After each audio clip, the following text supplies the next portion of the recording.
Do you know that you can buy Bitcoin at every teller machine of the Swiss National Railway? At every train station, you can buy Bitcoin. Switzerland, the land of milk chocolate, cuckoo clocks, pocket knives, exquisite handmade watches, mountains, bankers, and this. But now, Switzerland may be on the verge of becoming something more, a crypto paradise.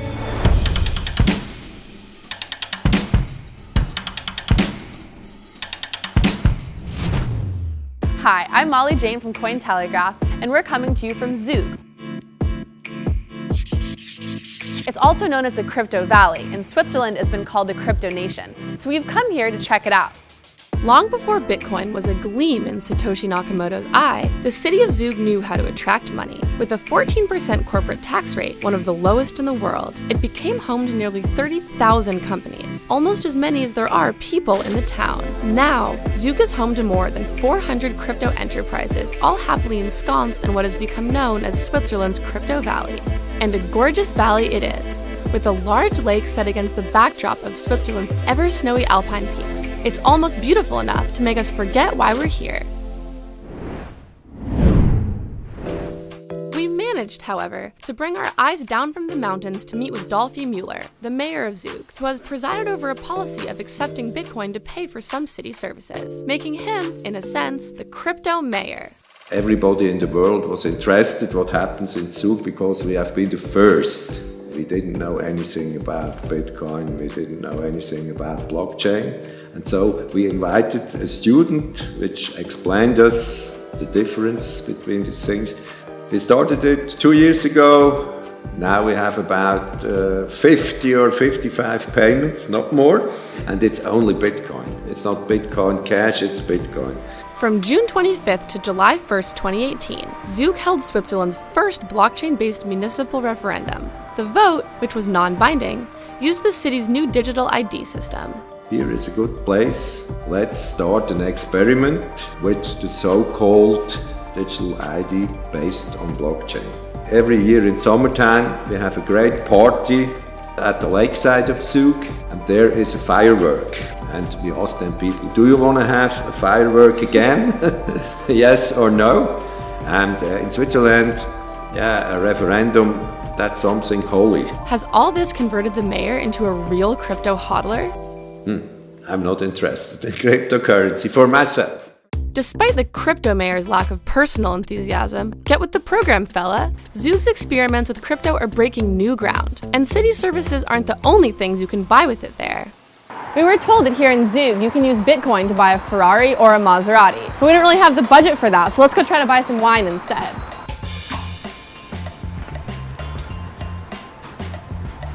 Hello.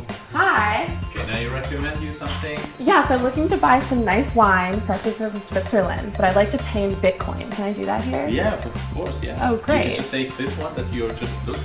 It's a very nice wine. It's a Syrah.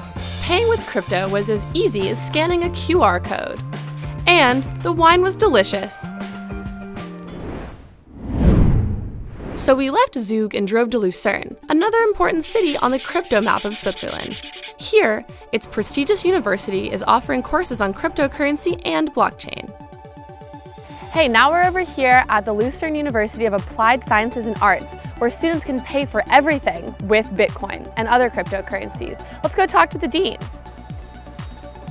We have several programs that are focused on blockchain technologies and distributed ledger, so which are small ones, which only last for 2 days. We give a short insight. And we also have a longer program, which lasts for about 4 months, where we really actually get deep inside view in these activities. And right now, for next semester, we're also starting in the bachelor program with courses dedicated to blockchain and distributed ledger. All of which makes perfect sense, since the university president's last name is Hodl. So the universities are into it. But what about Swiss officialdom? Later that day, we met Thomas Moser, an alternate member of the board of Switzerland's central bank, who has been a bit of a downer about blockchain technology, at least according to the news. That was fake news. Fake news. Actually, I didn't say it that way. What I said is that I think for innovation and technology to take the next step, it has to be something else than just a copy of existing products. The innovations in money usually came from the private sector. If you think of the banknote, that was not an invention by the state, that was not an invention by the central bank, that came from the private sector, from the commercial banks. And then people started to complain about it because there was fraud, a lot of people lost money, and then eventually got regulated as a first step, and as a second step it got nationalized. That's clearly something that could be also repeated with cryptocurrencies. We had our conversation with Thomas Moser on the embankment of Lake Zurich, just a few steps from his office in the central bank. The next day we were nearby at Bahnhofstrasse 3, the financial center of Zurich and its most expensive street. This is the address of Trust Square, the former home of a private Liechtenstein bank and now the largest blockchain hub in Switzerland. So Trust Square is a technology hub specialized on blockchain, and the history behind this is that several blockchain entrepreneurs wanted to have a community. So we have 40 blockchain companies here from different backgrounds. We want to focus more on working with the universities and with the corporates. All floors of the Trust Square are full of all sorts of blockchain startups, from students with some crazy spaceship ideas to more down-to-earth insurance projects. And these blockchain incubators are in high demand. We have, over 400 players already in Switzerland, and the government is very pro-business, very helpful. It's a very decentralized culture, and it's really in line what I think blockchain and crypto assets are. FINMA is trying to move the whole crypto asset business into more regulated security token. FINMA, the financial regulator, categorizes the tokens based on the underlying economic function: payment tokens, utility tokens, and asset tokens. But what drives this whole process is that every ICO can send the description of its projects to FINMA, and within just 4 to 8 weeks, receive a clear statement whether regulatory provisions are applicable. As a result, in 2017, $1.5 billion were raised in ICOs in Switzerland, the second largest amount of money raised after the US. I would say that 1 year ago an ICO would cost you roughly 500,000 Swiss francs. I think nowadays you're more and more looking towards the 1 million range here. Now, welcome to the Crypto Villa, a 19th century mansion that formerly housed another private bank from Liechtenstein that went bankrupt due to money laundering schemes. It is now the home of Crypto Finance AG, a case of the new money literally replacing the old money. So is it common in Switzerland that bankers from the traditional financial industry go crypto? Yeah, more and more. In our company we have, I would say, 80% ex-bankers from UBS, Credit Suisse and some other large banks. We have the whole financial market infrastructure in Switzerland. We have the financial system in Switzerland, which is very strong. We have a very strong background, and so we have the theoretical know-how. And then from a society perspective, we have a very decentralized government. We have democracy. This is matched very well with the whole crypto space. How difficult is it to open an account for a crypto or blockchain company? It's very difficult. There's only a handful of banks here in Switzerland that openly communicate that they want to have ICO clients open a bank account there.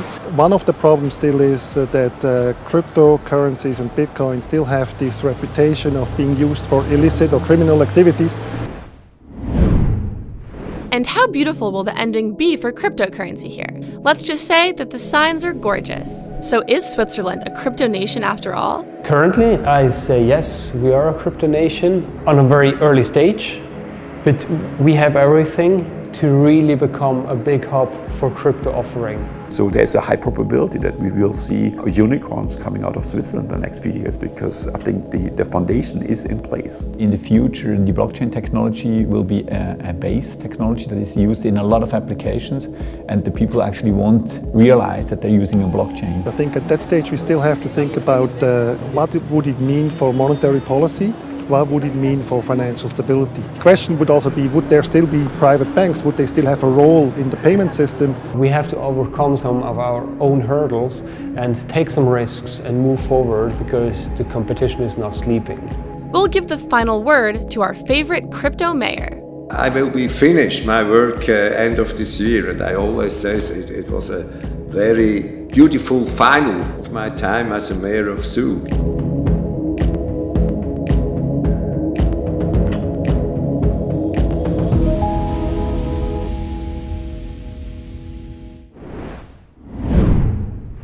Although Switzerland has long been considered the banking capital of the world, it soon could become the global crypto capital.